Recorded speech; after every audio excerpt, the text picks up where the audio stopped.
ناحی شۆڕشە لە قەزای چەمچەماڵ گرفتی کەماوی لە ناحیەکە بە چارەسەر نەکراوی ماوەتەوە.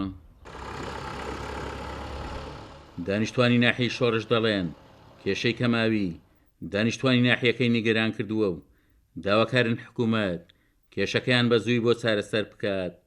هەفتەی جارێ دە ڕۆژارێ ئاو دێتەوە کە ئەوە دێتەوە بێتە هۆی نەخۆشی بڵاوبوونەوەی نەخۆشی بە تایبەتی بۆ مناڵان و بۆ زووکشون.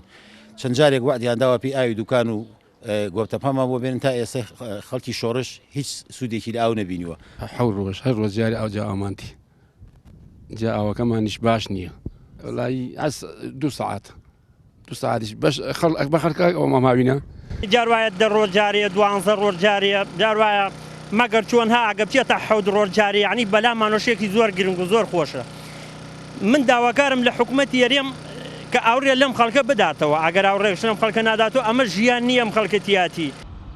ئەندازیارێکی فەرمانگەیاوی چەمچەماڵش دەڵێت کێشەی کەماوی لە شۆڕش بەشێکە لە کێشە گەورەکەی کەماوی لە چەمچەماڵ و دەشڵێ لەگەڵ هاتنی وەرزی گەرمادا کێشەکە زیاتریش دەبێت.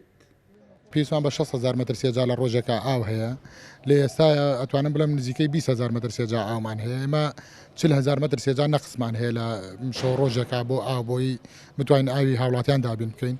ئێستا سرەی ئاو لە چەمچەماڵ و شۆڕش تقریبەن گەیشتە 8 ڕۆژ حەوت بۆ 8 ڕۆژ بۆ 9 ڕۆژ تا ڕادەیەک.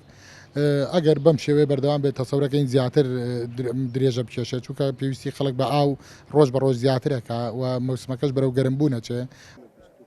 وەکو لێپرساوانی داری چەمچەماڵ دەڵێن هەوڵی بێهودەیانداوە بۆ چارەسەرکردنی کێشەی کەماوی لە چەمچەماڵ و دەوروبەری بەڵام تا ئێستا کێشەکە باڵپەسیە دراوی ماوەتەوە.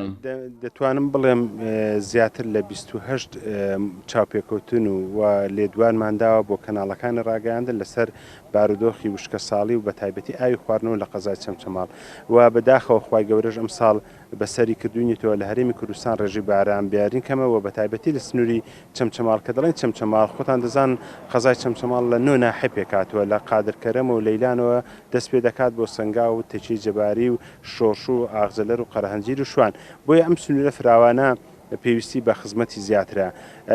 بەداخەوە حکوومەتی هەرێمی کوردستان تا ئەم لە حزێکە قسە دەکەین هیچ ئاگداریەک یاخود هیچ بنووسراوێکی هیچ بروسکەیەکمان پێ نەگەیشتوە ئێمە ئامادەکاری چ بکەین بۆ وشکە ساڵی.